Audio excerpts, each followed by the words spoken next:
Zona Informática, los primeros en tecnología en el Austro y en soporte técnico, los mejores.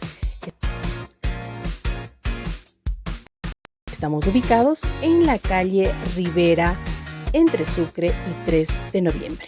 Zona Informática, primeros en tecnología en el Austro.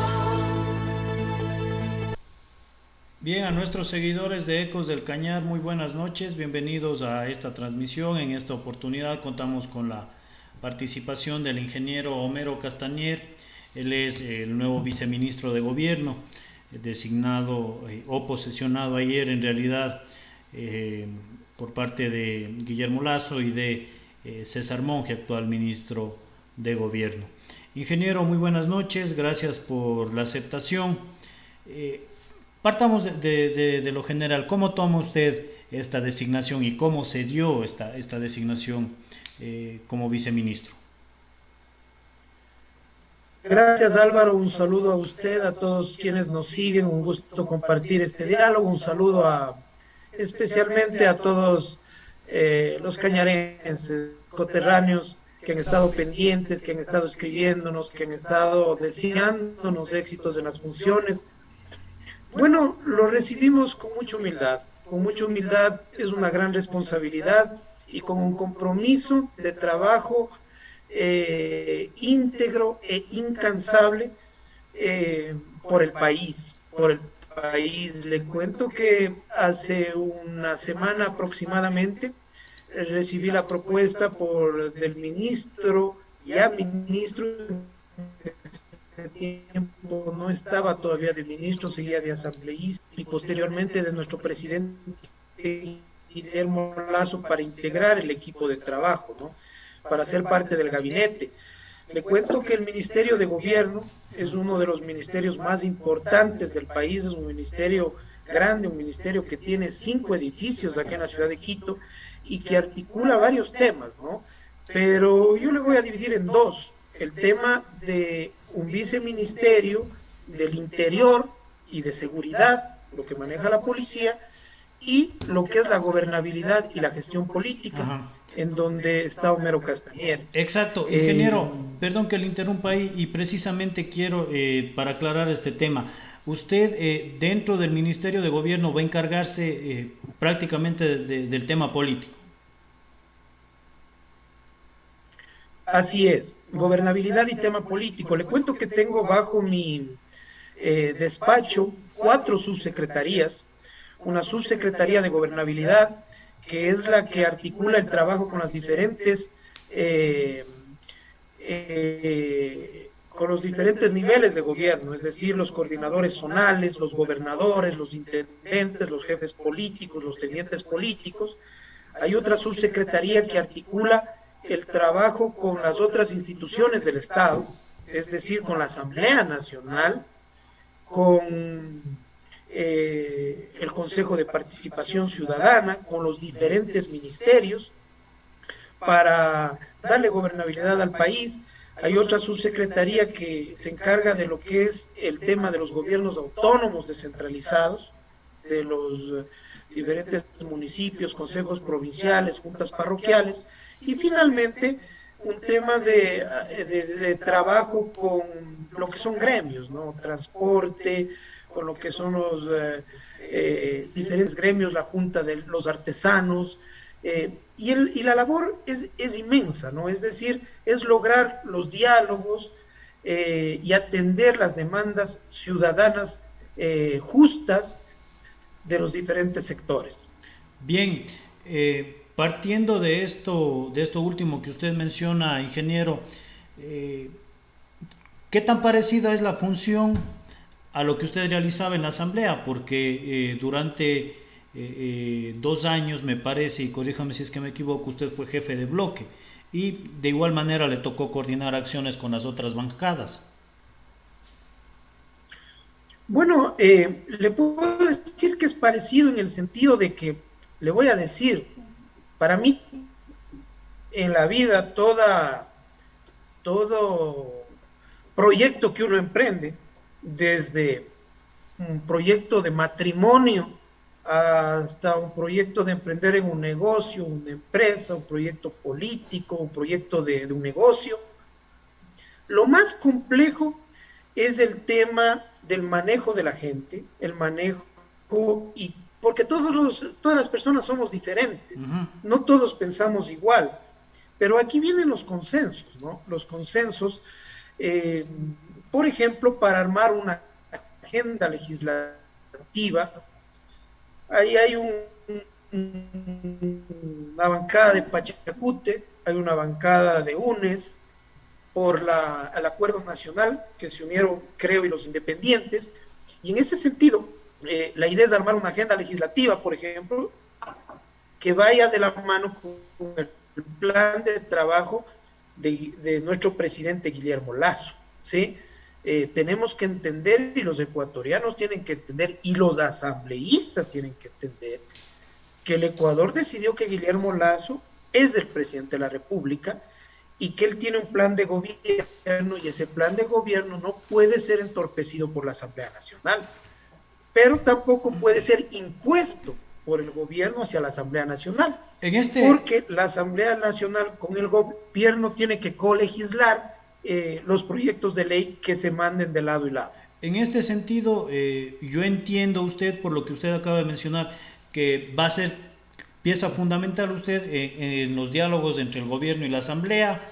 De pronto es eso que le pidió César Monge, o será él mismo quien realice este tipo de acercamientos. Bueno, estaremos nosotros al frente de eso,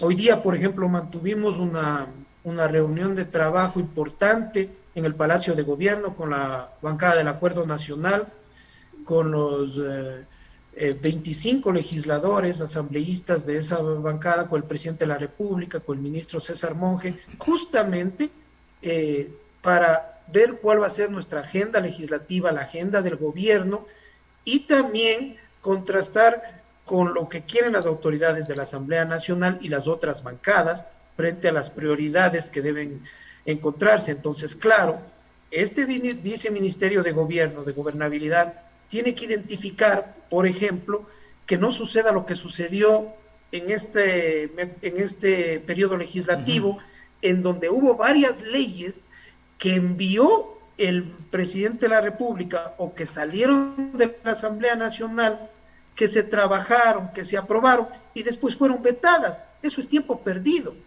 Entonces, lo importante sería priorizar leyes y que leyes lleguen a ser publicadas en el registro oficial para no perder tiempo y que sean leyes que mejoren la calidad de vida de los ecuatorianos.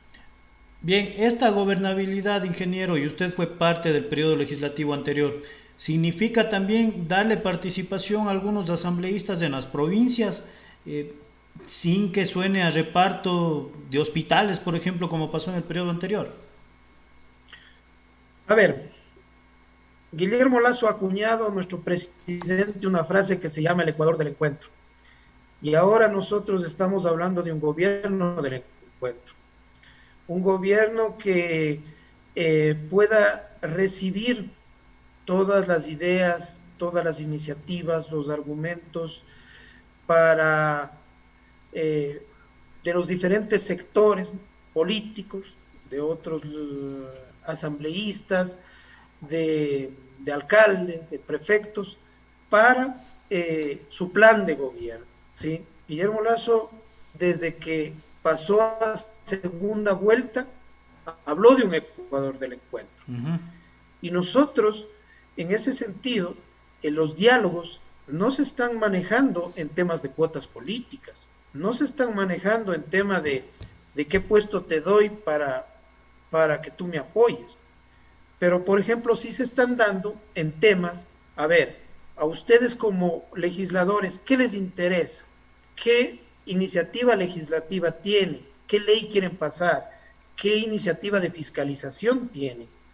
Pongamos una agenda, nosotros les apoyamos, pero ustedes también nos apoyan en el interés que tiene el gobierno, por ejemplo, en la ley que acaba de mandar, la ley de libertad de expresión, que es la primera ley que ya ha mandado a la Asamblea Nacional.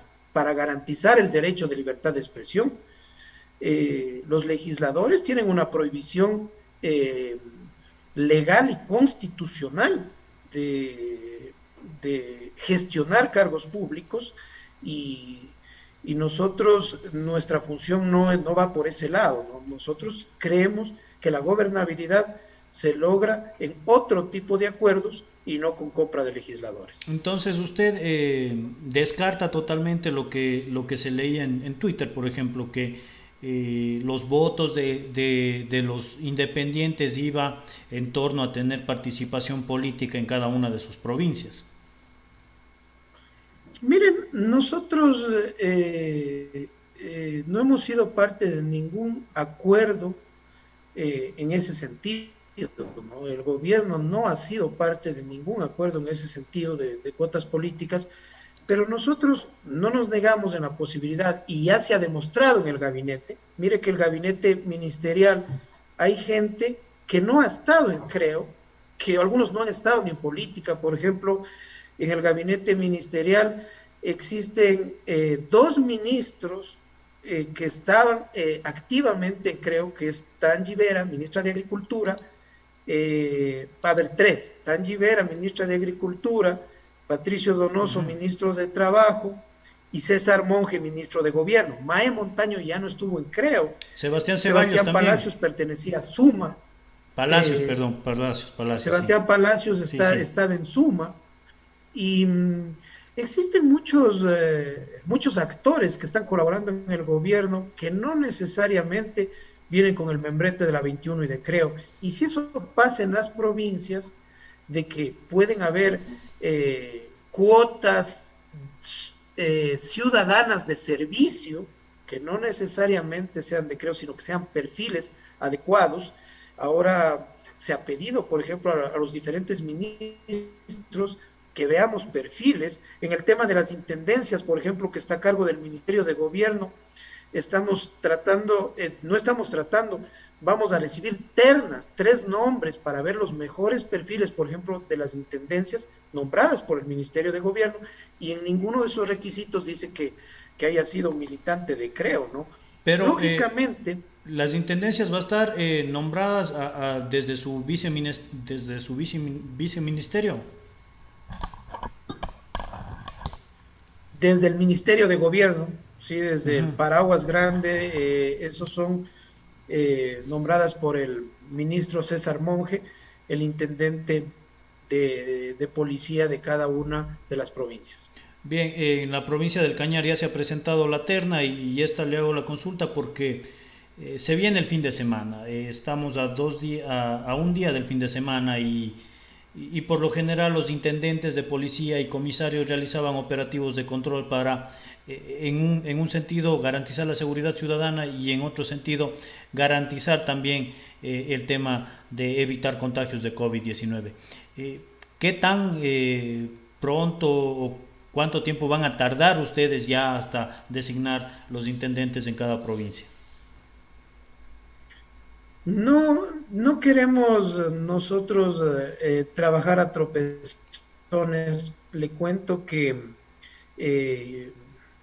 por ejemplo, un tema personal. Ahora que yo asumí y que llegué al viceministerio, existen 40 colaboradores que están allí y primero uno tiene que empaparse del trabajo que están haciendo, de cuáles son los temas, y si es que uno tiene que reforzar como colaborador o hacer un cambio de algún colaborador allí, tiene que ser en función de informes y del trabajo realizado.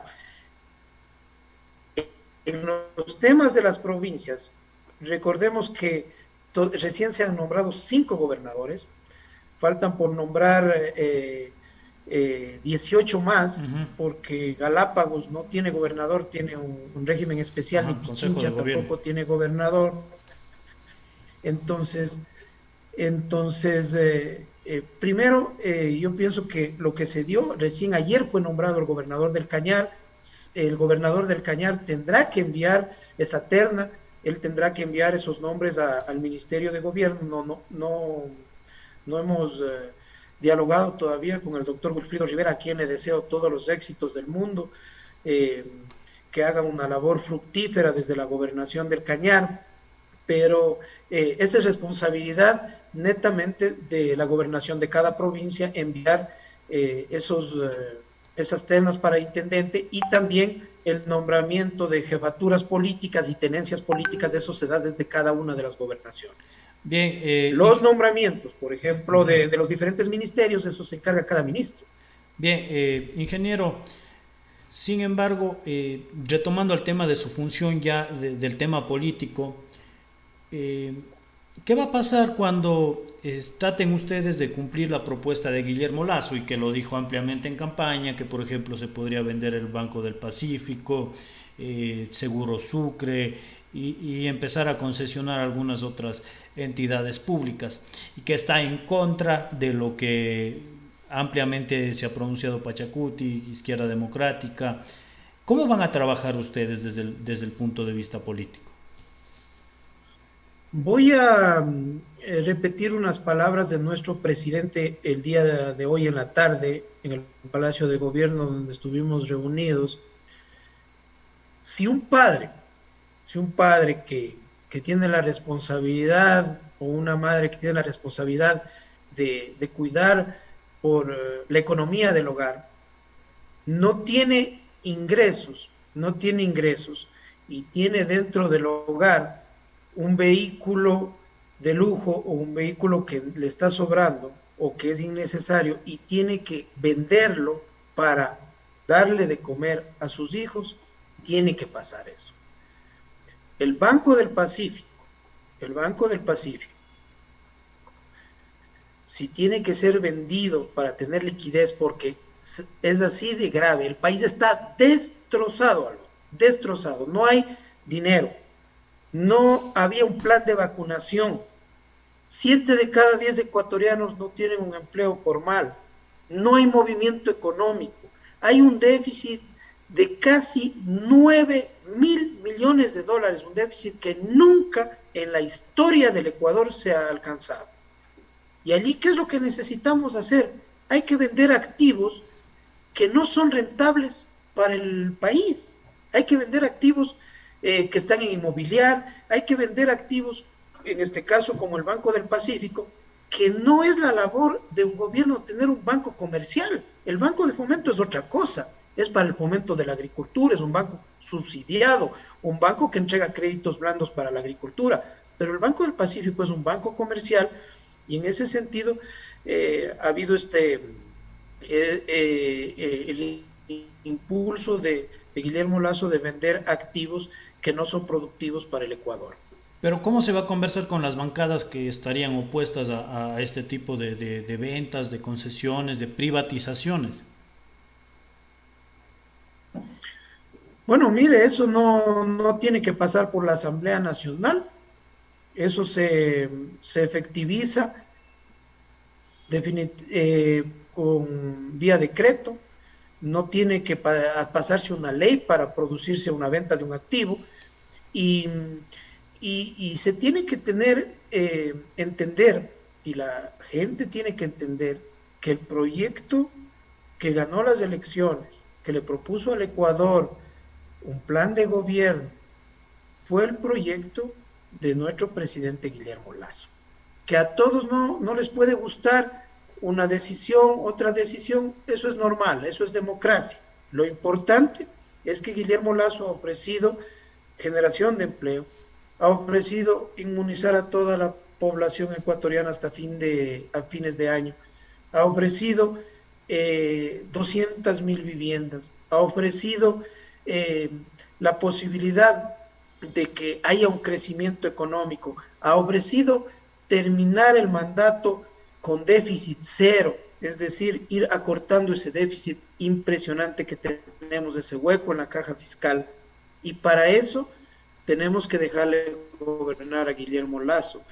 Y yo no me quiero adelantar frente a las posiciones de las diferentes bancadas, pero tenemos también que escuchar, y si es que tienen una mejor opción, también, si es que ellos dicen, a ver, aquí está la salida, también porque la cosa no es oponerse por oponer, sino tiene que también plantear alternativas que sean viables. Bien, durante estos días se pudo evidenciar al norte del país un paro de algunos sectores indígenas y de algunos transportistas que piden que se retorne al precio de la gasolina, del combustible, que piden el precio anterior. El gobierno de Lenín Moreno lo aumentó poco a poco. ¿Cuál es la posición que tienen ustedes como gobierno al respecto? Una de las acciones que está bajo nuestro viceministerio es el tema, le decía, del diálogo con los diferentes gremios, y nosotros ya hemos activado ese diálogo con los diferentes representantes de los transportistas, ¿no? A estas alturas que estamos hablando que muchos no tienen trabajo, que no hay que comer en muchos hogares, que estamos complicados con el tema de la pandemia, una paralización no soluciona absolutamente nada. Una paralización lo único que trae es más pérdidas. Estamos trabajando en medidas de compensación, que puedan hacer que no se golpee al tema del transporte y por ende al bolsillo de los ciudadanos, porque ha subido los pasajes. Este decreto que firmó el expresidente Lenín Moreno de liberalizar los combustibles es un decreto que le pone al precio del combustible de acuerdo al precio del barril de petróleo. Mientras más sube el petróleo, más sube el combustible. Y también aquí hay que ser claros, Álvaro y amigos. Yo soy ingeniero automotriz y puedo hablar con propiedades. Una Ford 150 tiene un tanque de combustible de aproximadamente 15 galones. Tanquearle a ese carro le representaba un subsidio de casi $13 que pagábamos todos los ecuatorianos al dueño de esa Ford 150. Y si no es un carro para el tema productivo, ¿a cuenta de qué estamos regalando los ecuatorianos dinero que puede servir para salud, para educación, para planes de vivienda, para planes de sectores vulnerables? Subsidiar el combustible, focalizar el subsidio, medidas de compensación a quienes no pueden pagar y a sectores productivos, al transporte público, pero a los que pueden pagar no se puede subsidiar. El subsidio es para los que no tienen. Es decir, están analizando ya la focalización del subsidio, la famosa focalización que se hablaba en el gobierno anterior y nunca se dio. Y de otro lado, ¿qué pasa con los transportistas también? De pronto, los transportistas interprovinciales, me refiero al tema de pasajeros, con el tema de los pasajes y el incremento de algunos otros productos. Eso le digo, Álvaro, nosotros mantendremos desde la próxima semana estas mesas de diálogo, porque también queremos escuchar cuáles son las propuestas. Repito, el Ecuador, los ecuatorianos subsidiaban más de $1.000 millones anuales en tema de combustible. Y eso no es que subsidie el gobierno, eso pagamos todos, Álvaro. Ese subsidio pagamos. El subsidio que se daba al combustible significa, por ejemplo, tener menos medicinas en un hospital, significa tener la posibilidad de tener menos viviendas populares.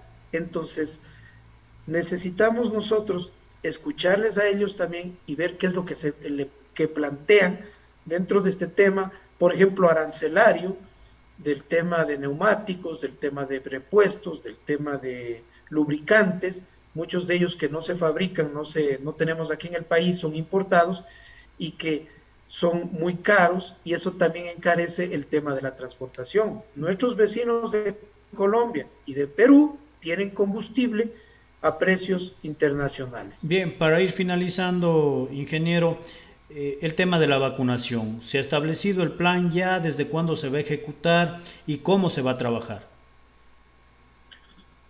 Mire, el día de hoy en la mañana el presidente Guillermo Lasso mantuvo una reunión de trabajo con el vicepresidente Alfredo Borrero, con la ministra de Salud, la doctora Garzón, y esto ya se viene inmediatamente. Está firmado ya un convenio de las vacunas Sputnik de Rusia, que van a llegar.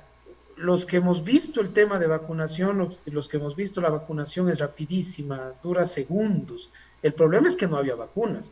El problema es que tuvimos 5 ministros de salud en el último año.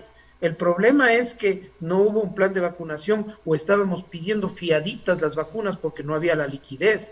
Y ahora nuestro presidente ya ha firmado y llegará todo este cargamento de vacunas masivas, digamos, para realizar un plan masivo de vacunación en los próximos 3 meses, que es lo que ofreció Guillermo Lasso y lo vamos a cumplir. En los próximos 3 meses tendremos 9 millones de ecuatorianos vacunados, lo que nos permitirá tener la tranquilidad de saber que no nos vamos a contagiar, que no podemos complicarnos o a lo mejor fallecer o perder un ser querido, porque sin salud todo el resto no importa.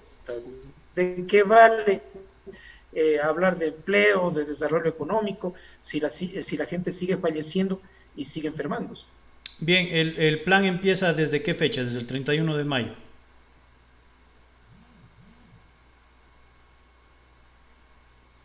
Así es, desde el mes de junio arranca este tema y ya tendremos en las próximas horas la llegada de miles de vacunas para que sean distribuidas a lo largo y ancho del país. Bien, ingeniero, agradeciéndole por su tiempo, le dejo en sus palabras finales. Gracias a usted, Álvaro, gracias a todos quienes nos han seguido este diálogo. Solo decirles que estamos a las órdenes acá en la ciudad de Quito, a todas las autoridades de nuestra provincia, las autoridades del Austro, las autoridades del país, un despacho desde el cual podemos articular un trabajo conjunto, y más aún cuando tenemos nosotros un ministro de Transporte de la ciudad de Cuenca, un vicepresidente de la República de la ciudad de Cuenca, tenemos un secretario jurídico de la presidencia de la ciudad de Cuenca, un azogueño, un cañarense, vicepresidente de la Asamblea Nacional, y ahora un cañarense, un azogueño, viceministro de Gobierno. Debemos pensar que es la gran oportunidad para unirnos las autoridades del Austro y priorizar temas como el tema vial que nos está afectando a todos. Yo quiero simplemente terminar diciendo de que este encargo lo hemos recibido con humildad, con responsabilidad, y comprometemos un trabajo tesonero para demostrar lo que le hicimos en la Asamblea, que sí se puede ser un funcionario público correcto.